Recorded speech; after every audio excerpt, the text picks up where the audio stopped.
This is the X-Zone Broadcast Network, broadcasting worldwide on broadcast affiliates and satellite program providers, including CNN Broadcast Network, Sirius Satellite Network, Star Media, Good News Radio Network, Angel Broadcast Network, Wiki Broadcast Network, and WPBN TV. For more information on the X-Zone Broadcast Network, visit us at www.xzbn.net.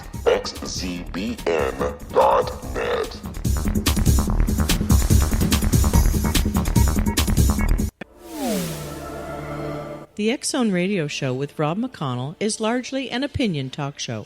All opinions, comments, or statements of fact expressed by Rob McConnell's guests are strictly their own and are not to be construed as those of the X-Zone Radio Show or endorsed in any manner by Rob McConnell, Relmar McConnell Media Company, the X-Zone Broadcast Network, its affiliated networks, stations, employees, or advertisers.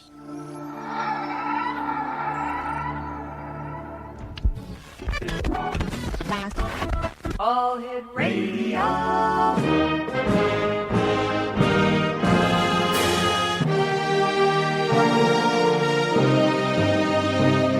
Welcome to the X-Zone, a place where fact is fiction and fiction is reality. Now, here's your host, Rob McConnell.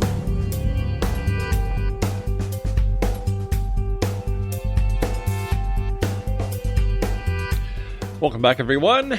This is the X-Zone. I am Rob McConnell, coming to you from our broadcast center in Hamilton, Ontario, Canada. On all social media sites, X-Zone Radio TV, our radio website and TV show website, xzoneradiotv.com. And of course, if you'd like to find out what the great programming is we have available for you 24/7, 365 on the X-Zone Broadcast Network, www.xzbn.net. My guest this hour is Laura Tempest Zakroff. Is that correct? You've got it. All right.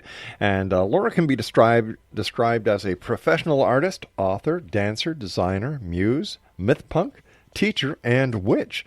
She holds a BFA from RISD, Rhode Island of Design, and her artwork has received awards and honors worldwide. Her work embodies a myth and the esoteric through her drawings and paintings, jewelry, talismans, and other designs.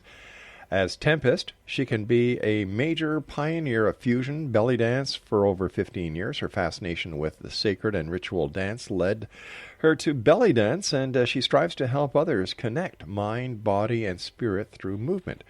Laura has been a practicing modern traditional witch for over 2 decades and reveals in the intersection of her various paths with witchcraft.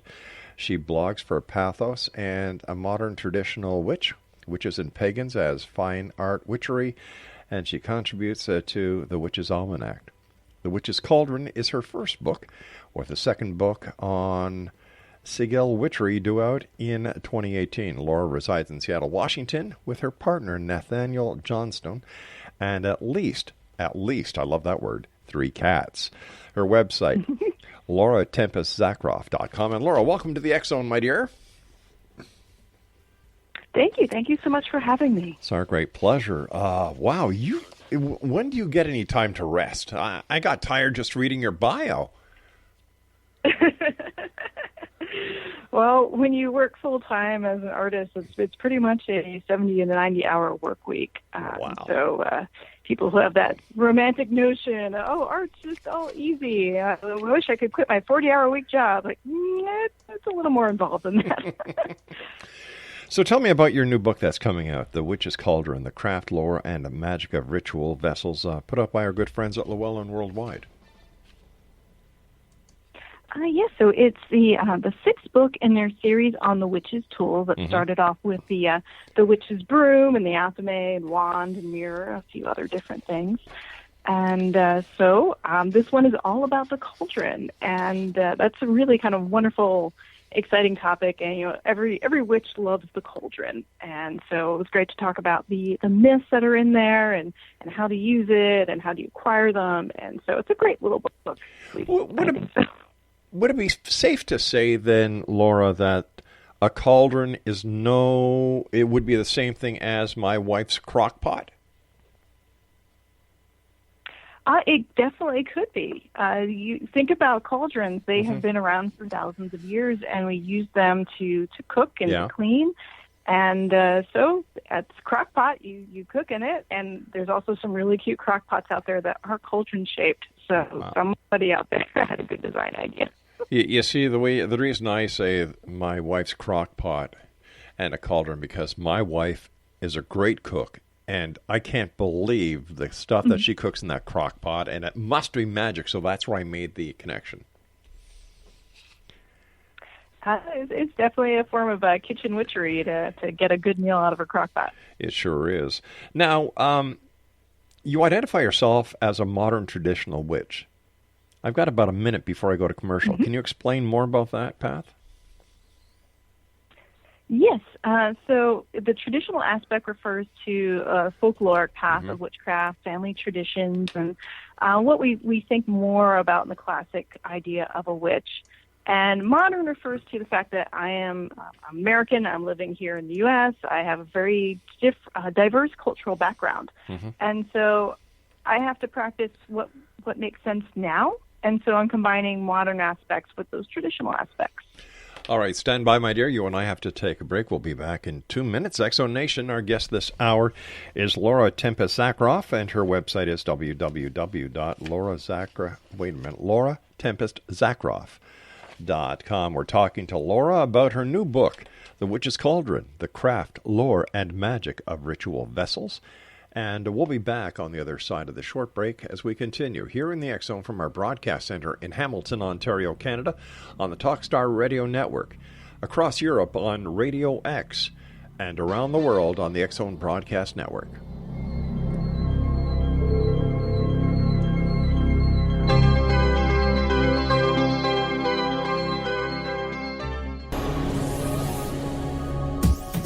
This is the X-Zone Broadcast Network, broadcasting worldwide on broadcast affiliates and satellite program providers, including CNN Broadcast Network, Sirius Satellite Network, Star Media, Good News Radio Network, Angel Broadcast Network, Wiki Broadcast Network, and WPBN TV. For more information on the X-Zone Broadcast Network, visit us at www.xzbn.net.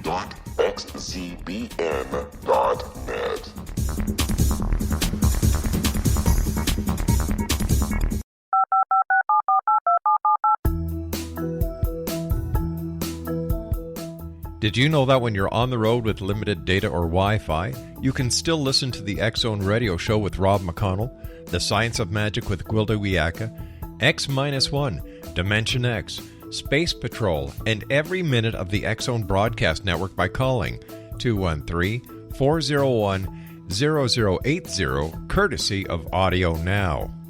No smartphone, app, or internet needed. It saves your data plan, and it's free if you have unlimited minutes. Call 213-401-0080 to listen on any phone, anytime, anywhere. Remember, 213-401-0080 for the best of the paranormal, parapsychology, and sci-fi radio programming anywhere, 24/7, 365.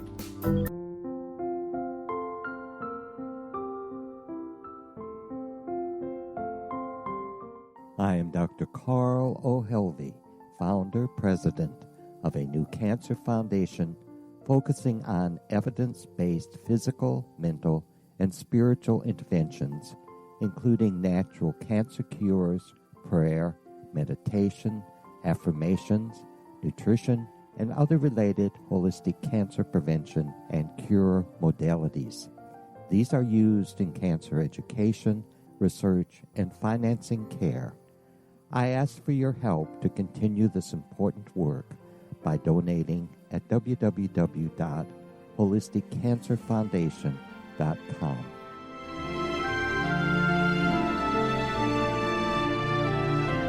Hello, I'm Pete Marsh. With my daughter Justina, we will be presenting the new radio show, Too Good to Be True.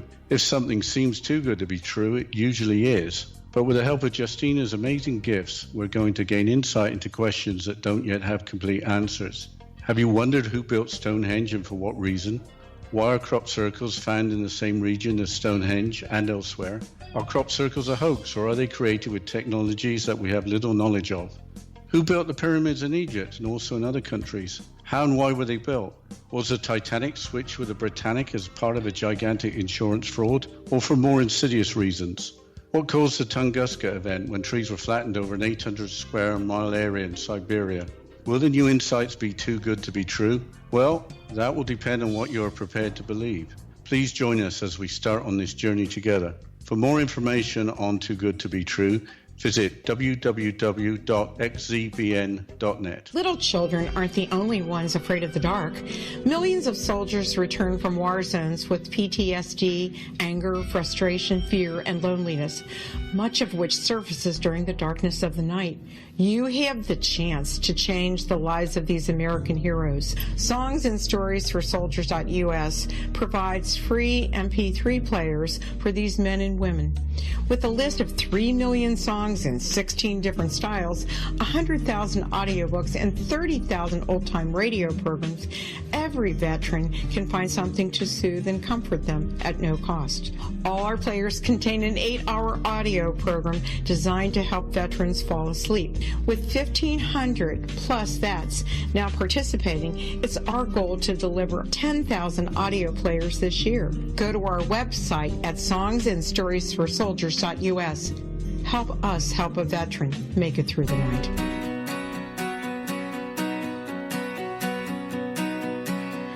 Welcome back, everyone.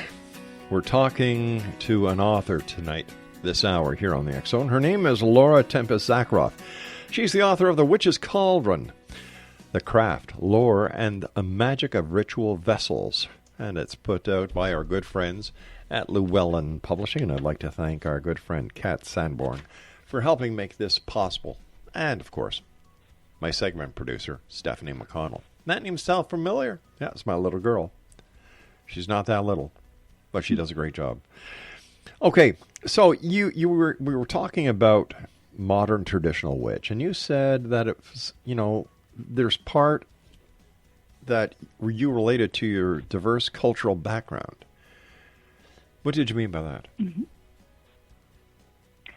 Well, for starters, mm-hmm. my mother is Sicilian and from Central Italian background, right. And my father is Jewish, but also it's Russian, Latvian, Lithuanian, Hungarian, and it just keeps going. Oh my goodness! I like to say that I come from a long line of people who like to sleep with other people from different cultures.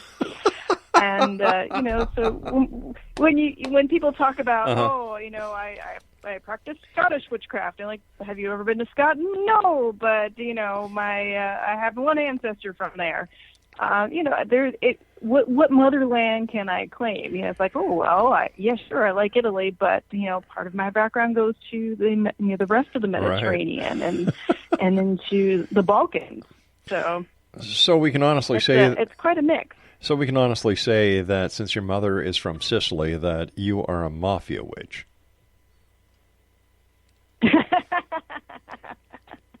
So nobody better cross with you. You'd be surprised. It might be on both sides of the family. Why?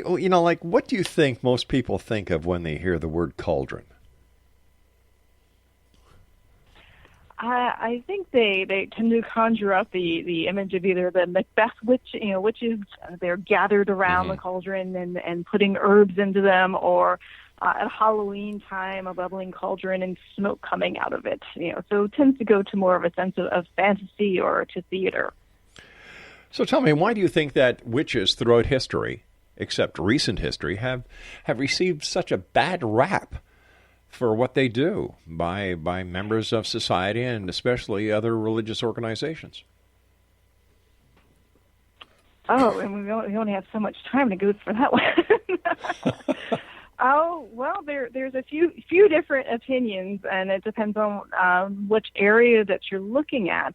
But it tends to be when you look at who the witch is in society, that might be in your village that you have your farmer and your blacksmith, and Everybody had the baker and the shoemaker and all that different things. Your witch was the person who would take care of healing, whether that's physical or spiritual, depending on where we're looking at in history. They might also be the spiritual leader of the community, your priest or priestess, and they're the ones who deal with the unknown forces. And any time that humanity deals with the sense of the other, if you're not used to it, it's a scary thing. And so that very much will put witches in the sense of the marginal, that we don't know what this is, and so we're going to be a little bit scared of it. Yeah. So you have that social context. I've and said... then you have the other religious context. Mm-hmm. Go ahead, sorry. No, I was just going to say that I've said many times even here on the show that witches have received a very bad rap, because if it wasn't for witches and the way that they cherish Mother Earth, we wouldn't have had the pharmaceutical industry that we have today, because the early apothecaries and early herbalists were witches. Yes. There's so many different things and patterns of that we take for granted in our life, and that we pretty much keep society going. And you think about the points where witches were persecuted, it's sort of the darkest points in history as well. So, you kill the knowledge, you set everybody back. In Chapter 1 of your book, The Witch's Cauldron, the Craft, Lore, and the Magic of Ritual Vessels, you talk about the 9 uses of the cauldron. Now, that's a lot of different ways to use a cauldron. How are there so many? Well, when you have something that's as old as the cauldron, we have many different uses. We think of it in the most basic functional way. We have a container, right? It's used to hold water, to hold food. And then the concept of that, you might be doing something, it makes. So you contains, it makes, it transforms. We could use it for cleaning things, and so that we have clean clothes and different implements, but also for purifying, if you're going from a more spiritual context. And in some cultures, especially nomadic tribes, your cooking pot would also be a drum, so that once you're done with the meal for the day, you might throw the skin over it and do some celebration for that. So many different uses, because you have this thing that life is centered around. So instead of washing the cauldron out, you just cover it with a skin and start beating it. Well, hopefully you clean it out, because otherwise your skin probably wouldn't like that too much. It might change the quality of the sound. True. It depends how much food or residue there is still left in the cauldron. Now, the cauldron tends to be associated with the goddess and the feminine divine. But you blow the lid off of that. How come? Well, there are a lot of myths with the cauldron that actually center around gods and father figures. So, we tend to think, oh, well, it's this womb-shaped thing. We have the myth of Cauldron. It must be, a very feminine thing. But there are many different myths in Celtic culture and throughout that area where you have the Dagda, the father figure, that has the cauldron that is never empty, so that he can always feed the people. And there's stories with Thor and Odin feasting cauldrons so that you provide the brew for the people. And all of those King Arthur legends often piggyback onto those original myths dealing with gods and goddesses from those times and how they used it. And so it's not just for the ladies. You cover a lot of cauldron myths in your book. Is one of them your favorite? I would say that my favorite actually focuses around one of my kind of ancestral deities there, and that is Baba Yaga. She is seen traveling around the woods in either a mortar and pestle, in some instances actually a cauldron, so that she uses it to get around. And she's a personification of nature. She can give you many blessings and help you on your way, or she could eat you. That's kind of nature in a nutshell. It could be good to you, or you could die. So I like the simplicity of what she brings to it. So tell me, is there an ideal kind of cauldron? It depends on what you want to use it for. We always have that classic idea of the big black cast iron cauldron, bubbling over, but not everybody can has room for something that big or as much use for it. So you might need something smaller. You might need more of a cooking pot, or you might need something that's better for brewing. So the ideal cauldron comes down to what do you need it for? What are you going to use it for? So there's not just one. So which makes it very easy to collect them all too. Like, oh, look, another cauldron. I'll get that one too. How many cauldrons do you have? I haven't counted recently. I know I've got, I keep collecting more, and I have a feeling that as this book comes out, people are going to be like, oh, here, I've got a cauldron for you. So I think right now I'm probably around 8 or 10 of various sizes, and that's really, really tiny to about, casserole size. Does the size of the cauldron have anything to do with the purpose you're going to use it for? Yes. Now, if you think about if you're going to do laundry, you don't want to do that in something that you would boil pasta in, right? Well, no. Unless you were just doing your underwear and socks. Well, listen, the day I don't use a washing machine to do my laundry and use the coffee percolator instead, I don't know what would happen to me. I love my coffee. It would be a bad day on both accounts. Oh, yeah. And that's actually, you really got to go, So hopefully we wouldn't be doing your laundry in there. And I would expect that most modern witches are going to be using their cauldrons for ritual tools. And so it's probably going to be fairly small, something that holds a candle or, maybe the equivalent of not a glass of wine, but maybe a whole bottle of wine or something in there, or a punch that might be distributed during ritual. Again, it comes down to what are you going to use it for? Yeah. Okay, is there a best way to acquire a cauldron? Is there a special place where you should go? Well, I am all for supporting your local occult or metaphysical shop if you're particularly looking for a cauldron for ritual.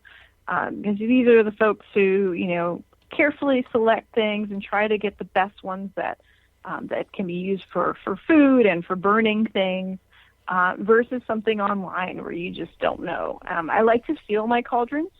See what does it feel like? How heavy is it?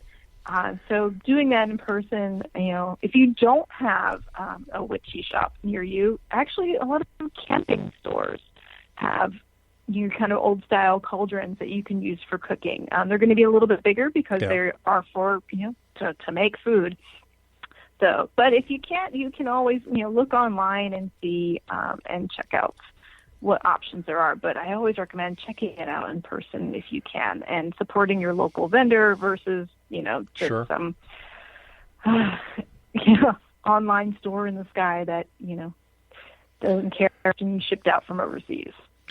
Now, when you're doing a spell or using the cauldron for your witchcraft, how do you prepare the cauldron? Like, is there a special cleansing ritual that you use before, and once you finish one use, that you go to the next use? Well, it starts with when you acquire a cauldron, you want to do a little cleansing because you don't know where it's been, and that's a physical cleansing first, and that's you make sure there's no rust anymore. If it's been a cast iron, that you clean that out, properly season it, or if it's any other one, that it's just clean and free of debris and dust.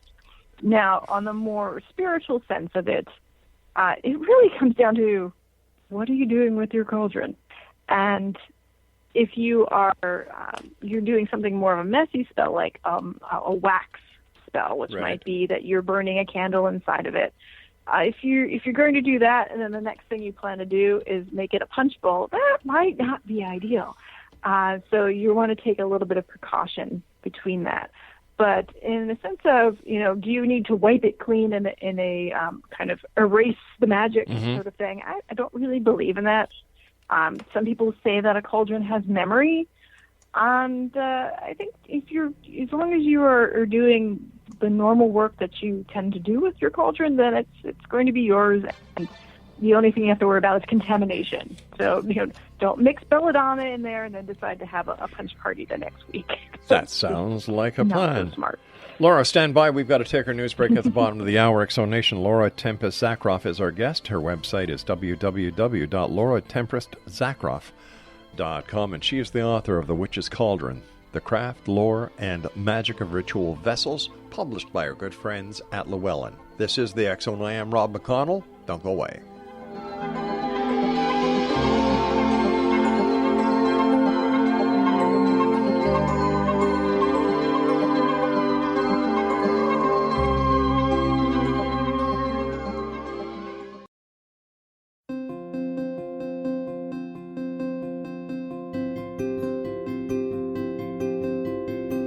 Dreams are our personal gateways into infinite wisdom. Don't miss shamanic counselor and indigenously trained dream decoder Sandra Corcoran's inspiring book, Shamanic Awakening Between the Dark and the Daylight.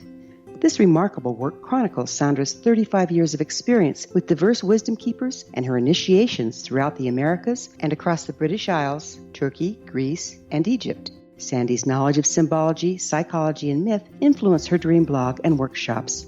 Sandy offers private tarot readings, international journeys, a meditative CD, as well as her book, Shamanic Awakening, to encourage you as you navigate this earth walk, creating a deeper connection to yourself and all that is. Find this and more at Sandy's website, starwalkervisions.com.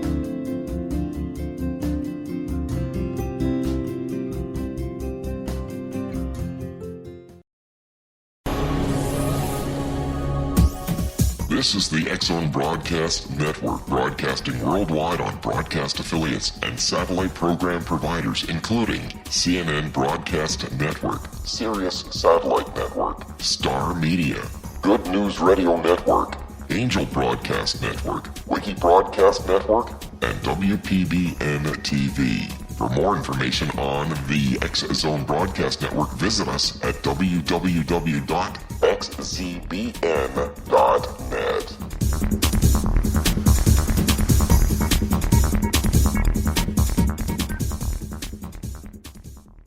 How would you like to be able to read other people's minds? Well, the next best thing is here. When you know how to read a person's name, you know how the person thinks, feels, and behaves. Each letter in our name holds a key to unlock our true essence. Our name contains both our gifts and challenges in this lifetime. Mnemology science discovers personality secrets hidden in the placement of the letters of our names, including the first and last impression people remember about us. Sharon shows us how to interpret the arrangement of letters as outlined in her book, Know the Name, Know the Person. Sharon Lynn Wyeth created mnemology science after 18 years of research and testing her theories, and has supported thousands of people around the world in understanding themselves and others better. You'll enjoy Sharon's unique teachings as she shares her system to learn the gifts behind your given birth name. Even if you don't like your birth name, there are jewels in this book. If you're thinking of changing your name, ready to name your child, or wanting to get along better with others, this is the book for you. If you'd like to improve your relationships and change your life for the better, get the book today, Know the Name, Know the Person, or visit www.knowthename.com. That's www.knowthename.com.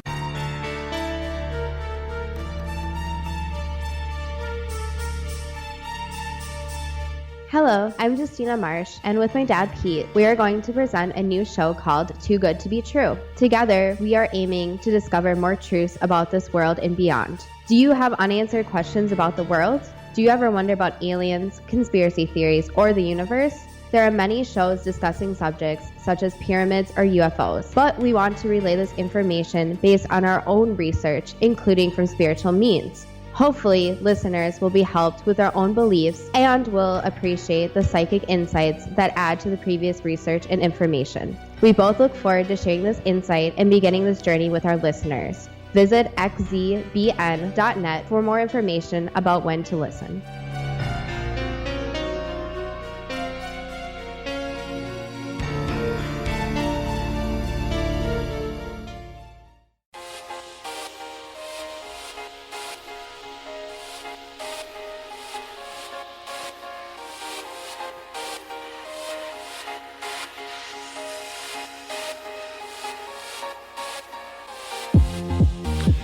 Welcome back, everyone. This is the X Zone. I am Rob McConnell. We're coming to you from our broadcast center in Hamilton, Ontario, Canada. Find out more about the programming available to you 24/7, 365 on the X Zone Broadcast Network at www.xzbn.net.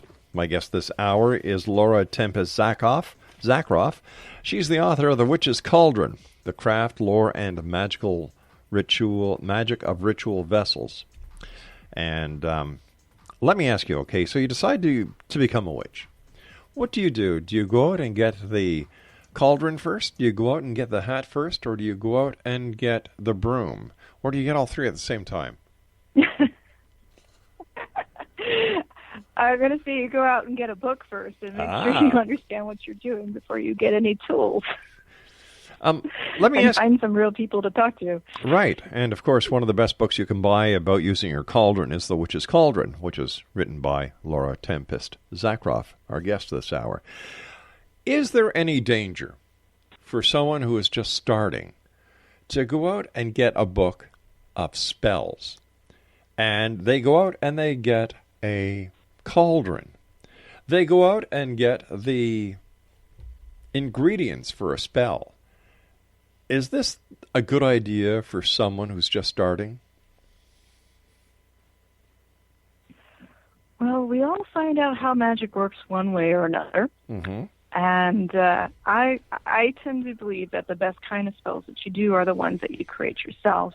But people do need a little bit of exploration, a little bit of guidelines, perhaps. So if, say, one of Judica's books of spells, to take a look at that and see. But really, the first spell that you're going to do is is going to be the first one, and usually you'll learn a little bit from it. So either what not to do or what to do. So I don't think that there's any actual harm that can come from looking at a prosperity spell or healing or generally any sort of positive intention. If someone wants to go out and hurt somebody else, well, they're probably going to do that in many different ways as well. So it's the same as any action that we do in this world, whether you're doing it physically or metaphysically. There's going to be some sort of reaction to it, positive or negative. In your book, The Witch's Cauldron, there's a whole section on ritual arts and the cauldron. Can you talk about that? Yes. So we mentioned a few of the more standard practical things that we can do with a cauldron, but it can be the center of your ritual. It can be for the altar, and that the idea that you set up your altar and you might put ingredients that have to do with the Sabbath or the Esprit that you're performing. It can be part of a spellcraft where that you say you have a group of people and you're putting intentions onto a piece of paper, something that you either are getting rid of or want to bring into your life. If you're getting rid of it, you might be putting them all into the cauldron and setting them on fire and scattering the ashes. If it's something that you want to bring into your life, it might be putting seeds in the cauldron, and then once the ritual is done, you go out and you plant those seeds, and they've been gathered inside the cauldron. So there are a lot of different things that you can do with it. What kind of successes with spells have you had using your cauldrons? Oh, I have a very high success rate. I don't doubt it. So, the thing about cauldrons is it's just a tool. It's something that helps you focus your energy. And if you know how to, decide what is it that you want to manifest and, are realistic about it, whether it's a cauldron, it's a broom, it's an athame, it's a cup, or whether it's a sigil or nothing at all, you're going to have a fairly good success rate with it. So for me, pretty much any kind of working that I put my mind to, it has manifested in some way. But I'm also very realistic. I'm not going to try to win the lottery. Oh, darn it. There goes to my next question. With my cauldron. Yeah. So. All right, on the list for tomorrow, scratch out buying cauldron for winning lottery numbers. Okay, that's one less thing to do. Now, you include like a dozen spells. The papier-mâché cauldrons are especially interesting. How does someone make one of those? So Are you familiar with paper mache? Oh, sure. You used to do ever that. made anything with like a balloon? And Oh, yeah. Sure. Used to do that all the time when I was a kid. So, yeah, it's really fun, and so it's easy. What I love about it is that anybody can do it. Mm-hmm. You can do it with kids or, as an adult. And the idea of this is to create a temporary cauldron out of paper mache. So you can take a balloon or a bowl or some other kind of container, make the paper mache mix, which is just water, flour, newspaper, or something like that, paper towels. And you build up the little base and you let it dry. Yeah. If you want to incorporate herbs into it, so you could do, let's say you want to do a healing cauldron. And so you might put herbs in there that have to do with that kind of healing, and like little bits of lavender and chamomile and different things. And so you can do that, and then you can plant that cauldron after you're done for ritual use. Or it could be something where you made it to burn it, and that's kind of a neat way to go about it. Is you put in all different ideas and thoughts and pieces of paper about things you want to get rid of, and then you can set the actual paper mache cauldron on fire. Interesting. Very interesting. There's also a chapter called The Seer's Cauldron. So can you use the cauldron to see the future? Yes.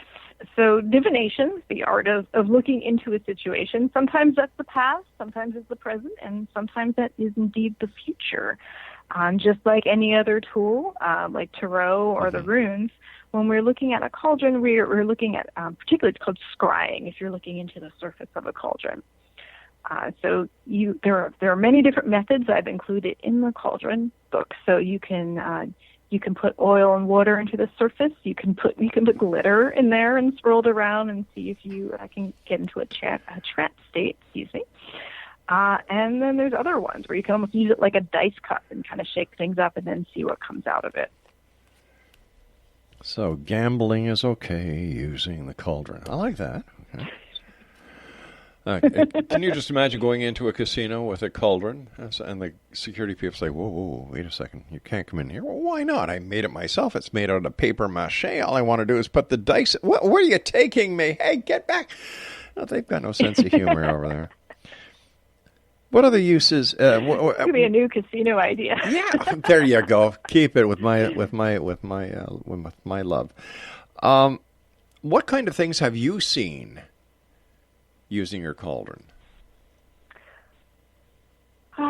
So when you use a cauldron for divination in a ritual, it's often looking into whether an outcome for a situation. So if we want to see how a spell is going to work out, and particularly say like a candle spell that you might be doing in your cauldron. What you can do is once the candle has started, you could drip some of the wax into water on the surface and see what's going to appear in that. So if you get a good sign or a bad sign from that, it depends on the shapes of the wax. So that would be the most common one I do. The other one would just be for trance state, and that might be for looking into art. When you're in a trance state, there's a lot of different images and visions that come, and as an artist, that can be really helpful to get inspiration. When you say trance state, is that a form of meditation that you use?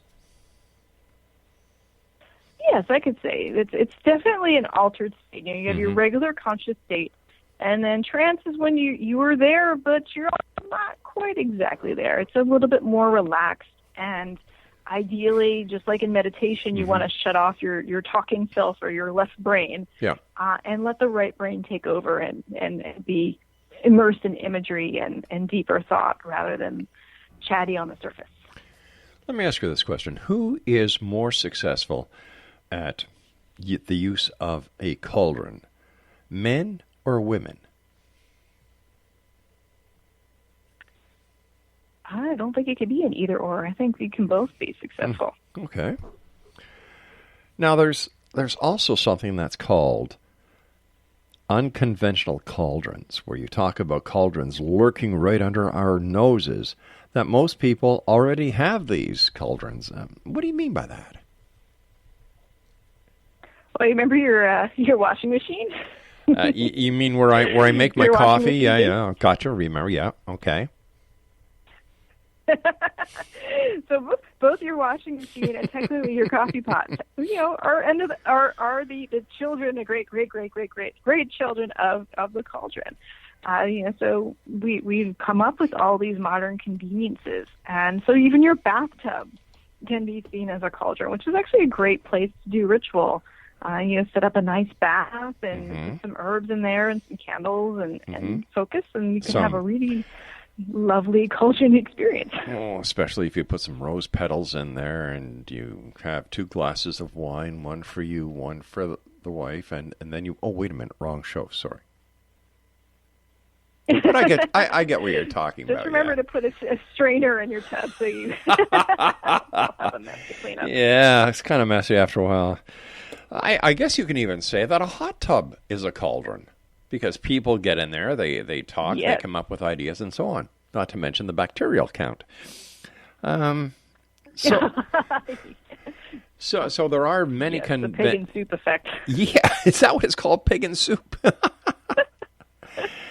Yeah. I guess if... Oh, wait a second. If cannibals use a cauldron... That's and they do what they do with people. I can see that being a soup. It would be called missionary soup, I guess. Yeah. Well, so let's get away from this. All right. Do not send cauldrons to cannibals. Now, in the last section of your book, you talk about spiritual cauldrons and include a trance meditation. Can you give us an example of a trance meditation? So trance meditation is a type of guided journey where you either set up a story for yourself or someone leads you through that meditation. And it's about drawing your energy to the center of your body and relaxing so that you can follow along and have some sort of experience. So as we were talking about with scrying, it's actually not too different. So that you get some sort of message out of it or a relaxing experience. Everybody sees it in different ways. It depends on how left brain or right brain you are. Some people just hear, some people see, some people just have a whole waking dream. So it really depends on the person. Very interesting. You and I have to take our final break, my dear. Please stand by. Exonation Laura Tempest Zakroff is our special guest, and we're going to be talking to Laura more about her book, The Witch's Cauldron, on the other side of this final break, as we wrap things up for this hour here in the X Zone, where we don't use cauldrons, and beyond, regardless of what Laura says, I do not make coffee in the washing machine, and I do not put my underwear in the coffee maker because my wife won't let me. But we'll both be back on the other side of this break as we continue right here from our broadcast center in Hamilton, Ontario, Canada, in the X Zone, a place where people dare to believe and dare to be heard. It's a place where fact is fiction and fiction is reality, and we come to you Monday through Friday from 10 p.m. Eastern until 2 a.m. Eastern, right here on the X Zone Broadcast Network, the Talkstar Radio Network, Radio X, and many more. But you can listen to us 7/24, 365 with our compliments at xzbn.net.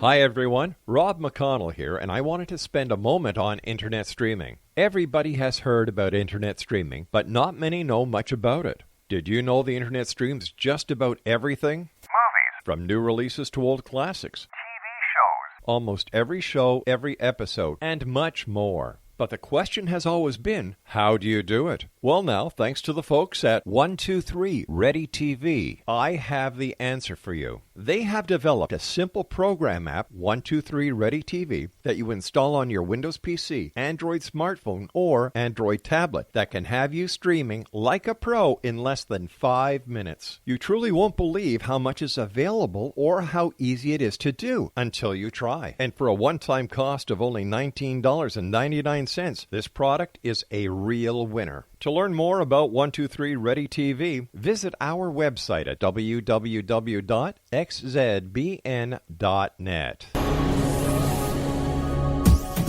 This is the X-Zone Broadcast Network, broadcasting worldwide on broadcast affiliates and satellite program providers, including CNN Broadcast Network, Sirius Satellite Network, Star Media, Good News Radio Network, Angel Broadcast Network, Wiki Broadcast Network, and WPBN TV. For more information on the X-Zone Broadcast Network, visit us at www.xzbn.net.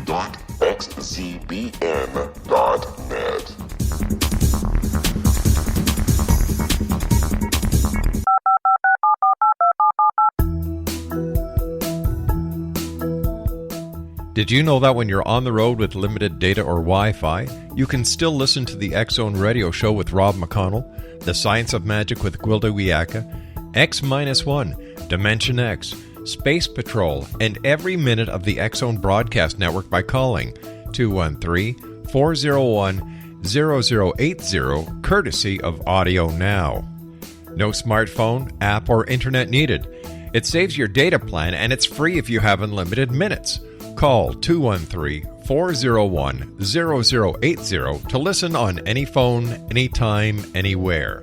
Remember 213-401-0080 for the best of the paranormal, parapsychology, and sci-fi radio programming anywhere, 24/7, 365.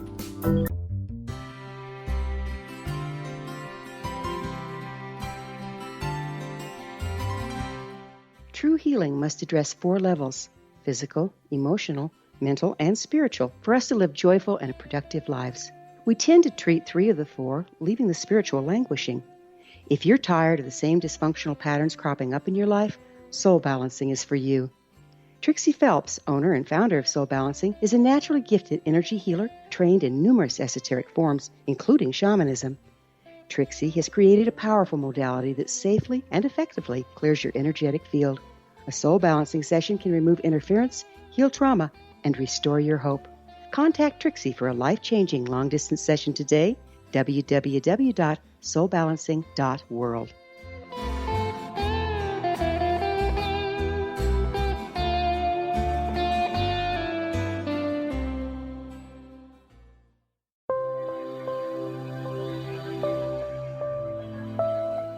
There's a legend shared by many indigenous cultures of a time when the nations were cast to the 4 corners of the world.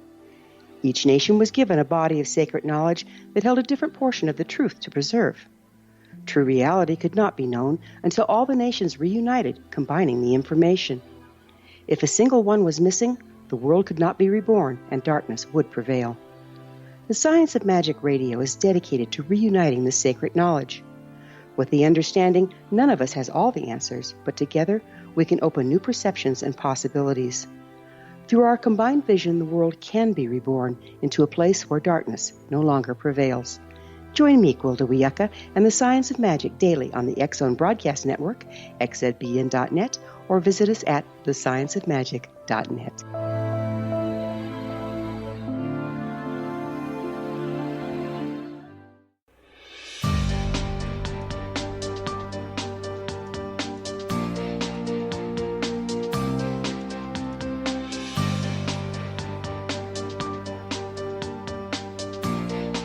Hold on here, Exonation. I'm just reading the instructions to our washing machines. I'm supposed to use a special kind of soap. Okay, that's where the fabric softener goes in. Okay. All right, hold on here. It doesn't say anything about coffee. Let me get the coffee maker instructions here. Okay, you put the coffee there. No place to put the underwear. So I just think I'll use them the way I've been using them all these years. Anyway, Laura Tempest Zakroff is our guest, and she's the author of The Witch's Cauldron, The Craft, Lore, and Magic of Ritual Vessels. First of all, thank you so much for coming on the show. It's been a great pleasure talking to you. I wish you much success. And, The Witch's Cauldron is your first book. What's next? Well, my second book is called Sigil Witchery. And I actually just turned that in today, so that is going to be coming out in January 2018. Okay, hold on. Note to Stephanie. And, that's all about... Just a sec here. Note to Stephanie. Get Laura back on in January to talk about her book. Okay, go on. I'm sorry, didn't mean to interrupt you. So taking a look at sigils, which is magical symbols and signs that you craft to do different kinds of spellcraft. And I have my own technique that developed over the years from a visual arts perspective. Most people are familiar with chaos magic. Yeah. This is very much not like that. So are these individualized talisman? Yes, you can do talismans out of them. You can craft jewelry. You can put it on the clothing. You can make patches. It's about how to make the symbol in the first place, and then you can apply it and acknowledge it in many different ways. How significant is symbology with witchcraft? I believe it's very, very important, especially when you're dealing with liminal aspects. You know, we're looking at myths and legends and folklore. All of those things have keys hidden within them. You know, there's many myths out there that basically tell us how to behave with the fae, the fairy, the other side, and with ghosts, with spirits, lessons of how the world works. And that's all hidden in the symbolism.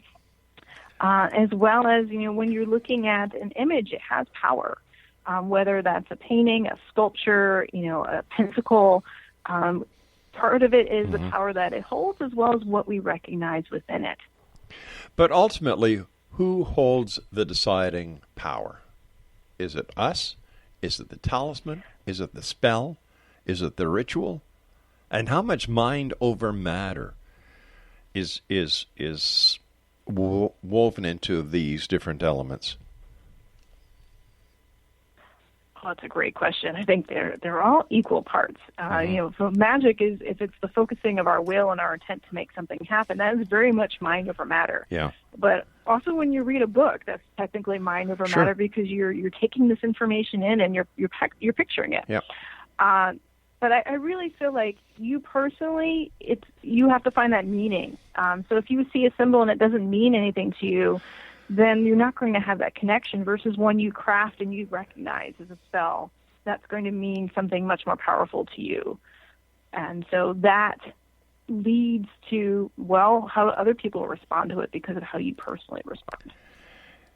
In 2001, you were the youngest attendee at the Pagans Leader Summit in Bloomington, Indiana. What did that feel like? It was an amazing and kind of, not say scary experience, but somewhat intimidating.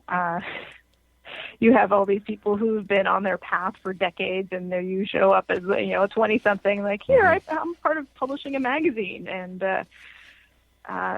so I have to say, though, most people were really, really wonderful, and I'm in contact with a lot of those people. Unfortunately, some of them have even passed on. So it was really to be there at that time and get to meet, say, Isaac Bonowitz and a few others who have crossed the veil. It was a really special time. You've got 3 cats. Are they black? Only one. Only one. Eleanor is black, and then we have Sam, who's a tabby, and then Simon, who's part Siamese and looks like a marshmallow. And I understand that a 4th is imminent. We very much like a 4th. I don't know how they would like that, but what is the significance, if any any? moment now. What is the significance, if any, between a witch and a cat?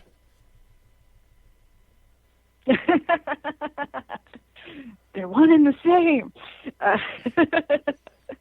You know, cats are very magical creatures. Have you ever opened up a cabinet and suddenly there's a cat? It's like, how did you know that the empty space was there? There was no cat in the room. Suddenly there's a cat. It manifests. If I ever opened up a cabinet, I either think at home or here at the office, and there was a cat, I'd be asking more than that question, because at home we have 3 dogs, no cats, and here at the office, anything that sheds hair, including my producer, is not allowed in certain parts of the building. So he's a tomcat, as you might have guessed by now. His name is Craig, and he's been with me for 24 years. So, wow. Yeah. So there is no set association between a witch and a cat. It's just that cats are very magical, and in fact, they were revered by the Egyptians. Yes. Yeah.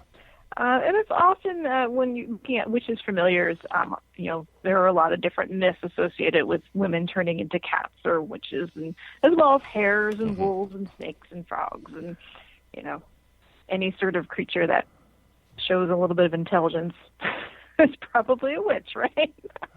Depending on who you're talking to. Frogs show intelligence? Actually, I would say probably maybe more on the toads, but okay. This is I would say that one's on the transformational factor, the fact that you can become from a tadpole into a frog.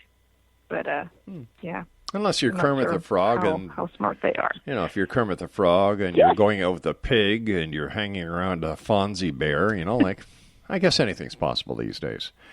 What are your final thoughts and words of wisdom about cauldrons that you'd like to share right now with the X-Zone Nation around the world?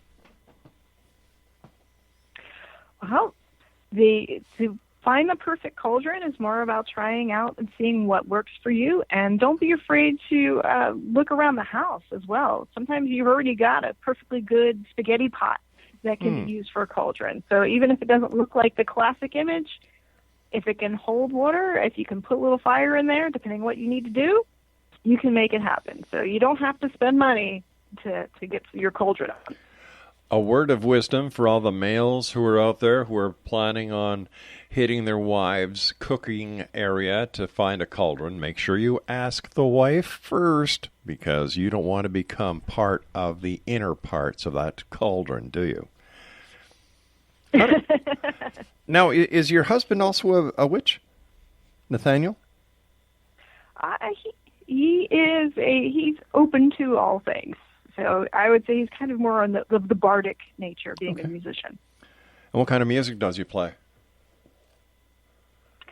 It's kind of a folk rock, rock and roll with a little bit of Mediterranean and Middle Eastern influences. And we do a lot of restructuring of fairy tales and myths. So that's where that myth punk comes into as well.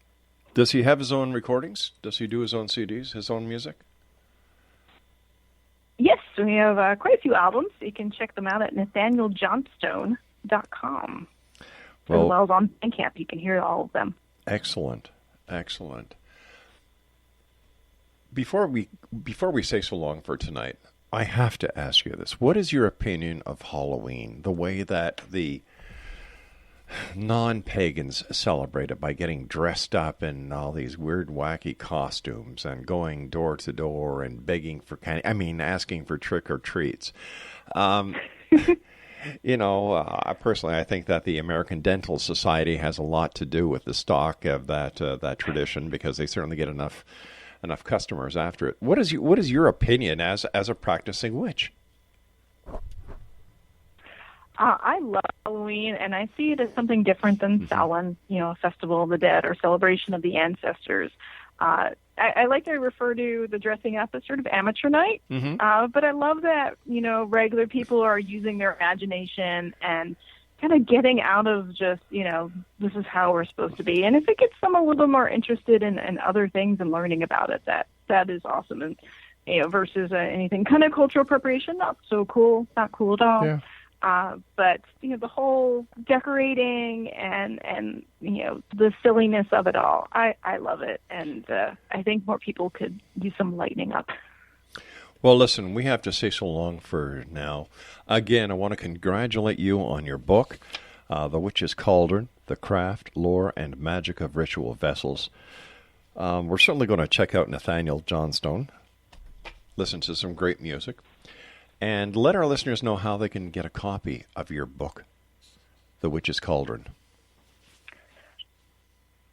Well, it's available at Amazon, and since Llewellyn is everywhere, you can pretty much get it almost at any bookstore. And I'll have it online soon through my website as well at lauratempestzakroff.com. Laura Tempest, thank you so much for joining us tonight. A great pleasure. And as I believe what is the official witch farewell? I know it's merry meet, and when somebody says goodbye, how do you say merry goodbye? Meet and merry part. There you go. And merry meet again. You take care of yourself. And thank you so much for having me. It's my great pleasure. And as I told you during the break, every time I look at my washing machine and my coffee maker, I shall think of you fondly. Good luck with your coffee maker and washing machine. Thanks, Laura. Good night, honey. Exo Nation, Nice, we'll be thank back you. on the other side of this commercial break and the news as we continue here in the X-Zone from our broadcast center in Hamilton, Ontario, Canada.